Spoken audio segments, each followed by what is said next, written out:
નમસ્કાર મિત્રો, સ્વાગત છે ઇલાઇટ ફાર્મર યુટ્યુબ ચેનલમાં. મિત્રો, તમે જોઈ શકો છો કે 2025ની અંદર આ આંબાની અંદર ફ્લાવરિંગની શરૂઆત થઈ ગઈ છે. મિત્રો, આ છોડ તમને દેખાય છે એ મેં ગયા વર્ષે ગ્રાફ્ટ કરેલો છે અને એના ઉપર પણ ફ્લાવરિંગ જુઓ તમે મિત્રો, ફ્લાવર આવવાની શરૂઆત થઈ ગઈ છે. જો મિત્રો, આ ઓરિજિનલ કેસર પ્લાન્ટ છે જે અમારા મોટા આંબા છે એની અંદરથી અમે સ્ટીક લઈ અને ગ્રાફ્ટ કરેલ છે.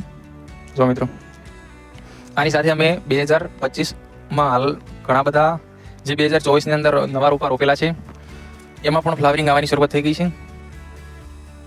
જોઈ શકો છો મિત્રો કઈ રીતે દરેક કુંપળ પરથી ફ્લાવરના ફૂલ દેખાય છે.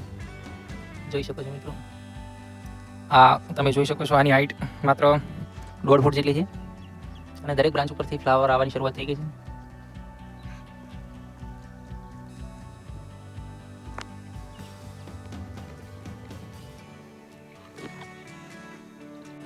આ વર્ષે મિત્રો જે વાવેતર કરેલ છે એ પ્લાન્ટ પણ બતાવી રહ્યો છું તમને. જુઓ મિત્રો, જે વાવેલા છે પ્લાન્ટનું કટિંગ કરેલ છે, 3 બ્રાન્ચો રાખેલ છે, જોઈ શકો છો. પછી બોર્ડો પેસ્ટ પણ કરેલ છે, થોડું તમે જોઈ શકો છો.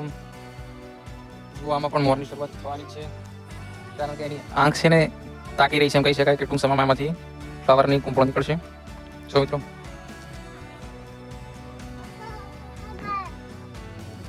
તમે નાનો પ્લાન્ટ છે પણ આમાં પણ ફ્લાવર દેખો, ફ્લાવર આવી ગયા છે.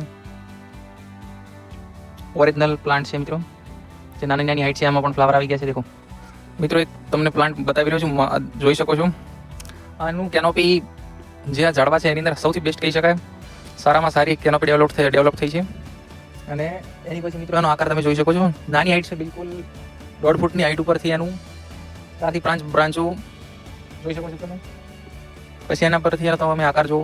અને આ આંબાઓની ખાસિયત છે કે એક તો આ કેસર વેરાયટી છે અને કેસરની અંદરથી સૌથી બેસ્ટ વેરાયટી કહી શકાય કારણ કે એની કેરી સૌથી લાંબી, જે ફાર્મ છે એની લાંબી કેરી, મોટી કેરી આવે છે. અને જુઓ મિત્રો, એમાં ફ્લાવરિંગ કઈ રીતે સેટ થયેલ છે તમે જોઈ શકો છો. દરેક કુંપળ પરથી ફ્લાવર આવવાની શરૂઆત થઈ ગઈ છે. તેનું થડવું પણ જોઈ શકો છો, કઈ રીતે એના ઉપર બોર્ડો પેસ્ટ કરેલ છે. પછી તમે ડ્રીપરથી પાઇપલાઇન પણ બતાવી દઉં કે આની પાઇપ છે, પાણી સિંગલ ડ્રીપરથી જ એનું પાણી પહોંચે ચાલ. પછી મિત્રો અમે હજી આ નાના પ્લાન્ટ છે મોટા થઈ જશે તો અમે ડબલ ડ્રીપરનું કરીશું, પાણી વ્યવસ્થાપન સારી રીતે છોડવાઓને મળે, ખાતર પાણી મળે એ જોઈશું. પણ તમે જોઈ શકો છો કે જુઓ તમે મિત્રો કઈ રીતે દરેક બ્રાન્ચ ઉપરથી મસ્ત પુષ્પો આવી ગયા છે. અને હાલ તો જે ફ્લાવરની શરૂઆત કહી શકાય કારણ કે ફ્લાવરની કુંપળો 1-1.5 ફૂટ લાંબી હોય છે અને એ નજારો અલગ જ હોય છે. હાલ તો હજી નાની કુંપળો, નાના ફ્લાવર કહી શકાય. જો મિત્રો, હું બતાવી રહ્યો છું. મિત્રો, આ મેં જુલાઈ 2024ની અંદર વાવેતર કર્યું હતું. એની અંદરથી જે આ પ્લાન્ટ છે આ મલિકા વેરાયટીનો છે અને બોર્ડો પેસ્ટ કરેલ છે. પછી હું તમને બતાવી રહ્યો છું. જો મિત્રો, કઈ રીતે આની હાઈટ થોડી વધારે છે. આમાંથી અમે સારી સારી કલમો તૈયાર કરવાનો પ્રયાસ કરીશું અને હું તેનો ગ્રોથ તમને બતાવું.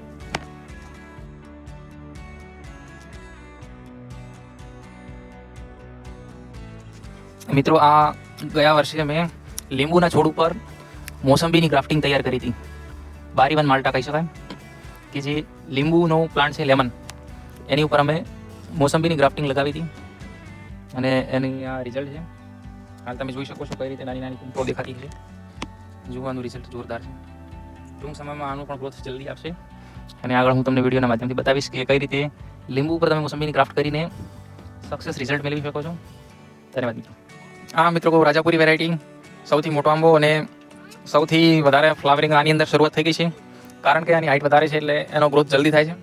જો મિત્રો, એની અંદર ફ્લાવરિંગ કઈ રીતે, હજી આ ફ્લાવર નાના જ છે, હજી આ ફ્લાવર 1.5 ફૂટ 1 ફૂટની લંબાઈ સુધી જઈ શકે છે. જો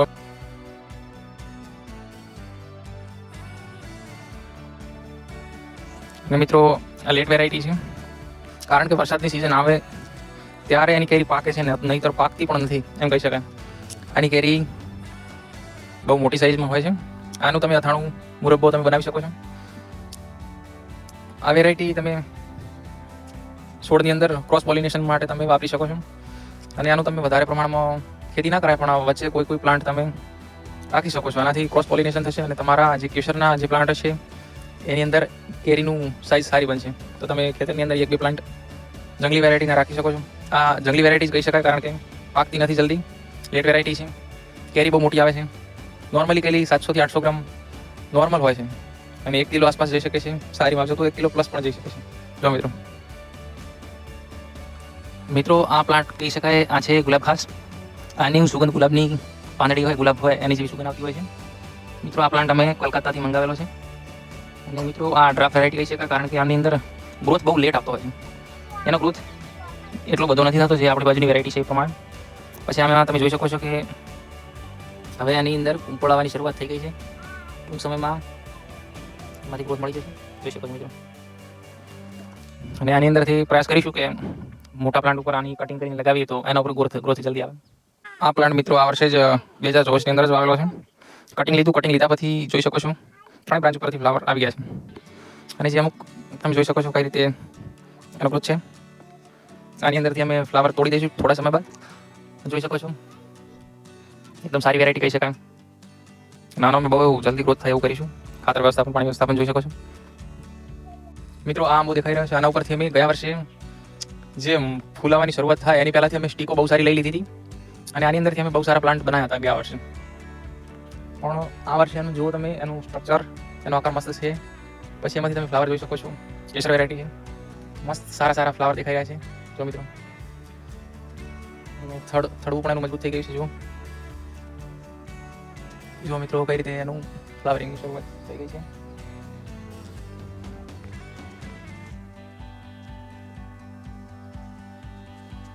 જો મિત્રો આ પ્લાન્ટ મિત્રો ગયા વર્ષે અમે ગ્રાફ્ટ કરીને તૈયાર કર્યો હતો. આપણા જે ખેતરમાં જે કેસર વેરાયટીના પ્લાન્ટ છે એની સ્ટીક લઈને એની પર ગ્રાફ્ટ ચડાવી હતી. આની હાઈટ 2 થી 2.5 ફૂટ કહી શકાય. અને તમે જોઈ શકો છો 2 બ્રાન્ચો અને એના ઉપરથી સરસ મજાના ફ્લાવર દેખાઈ રહ્યા છે. જો મિત્રો આ મિત્રો ગયા વર્ષનો આપણું ગ્રાફ્ટિંગ કરેલો પ્લાન્ટ જોઈ શકો છો. ગ્રાફ્ટિંગ કર્યા પછી એનું કટિંગ વ્યવસ્થિત કરેલ છે. 2-3 બ્રાન્ચો રાખેલી છે, જોઈ શકો છો દરેક જગ્યાએથી. કટિંગ પણ તમને બતાવી દઉં. કટિંગ લીધા પછી એનું ફ્લાવરિંગ જોઈ શકો છો. આ મિત્રો રાજાપુરી છે અને સારા પ્રમાણમાં એનું ફ્લાવરિંગ આવ્યું છે. જો મિત્રો આ ખજૂરના 2 પ્લાન્ટ છે. તો ખેતરમાં 2 ખજૂરના પ્લાન્ટ પણ લાગેલા છે, જોઈ શકો છો મિત્રો. અને ખજૂર વાવો તો તમે ટપક રાખજો, કારણ કે ટપકની અંદરથી બહુ સારા પ્રમાણમાં મિત્રો અને પાણીની જરૂરિયાત પૂરી થતી હોય છે.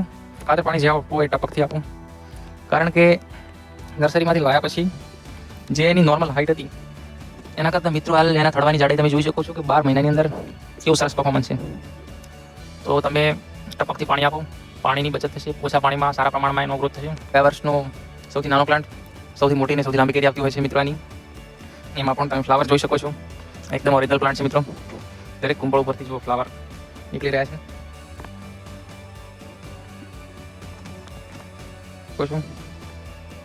ફ્લાવરિંગ શરૂ થઈ ગયું છે. અમે આનું વાવેતર કર્યા પછી 2 મહિના પછી કટિંગ કરી દીધું. કટિંગ પછી મિત્રો તમે જોઈ શકો છો 2 થી 3 બ્રાન્ચ રાખેલી છે દરેક ડાળી પરથી અને ફ્લાવર હાલ આવ્યા છે. મિત્રો આ પણ કેસરનો પ્લાન્ટ છે, જોઈ શકો છો એની હાઈટ. એની ઉપરથી સારા પ્રમાણમાં ફ્લાવર દેખાતા હશે મિત્રો. આ પણ મસ્ત કેરી આવે છે આના ઉપર મિત્રો. ફ્લાવર અને આ પ્લાન્ટ ઉપરથી અમે સારી કલમો આ વર્ષે તૈયાર કરીશું, કારણ કે આ બેસ્ટ વેરાયટી છે એની અને કેરી બહુ સરસ આવતી હોય છે. જો મિત્રો ઉપરથી કઈ રીતે એની મોર દેખાય છે.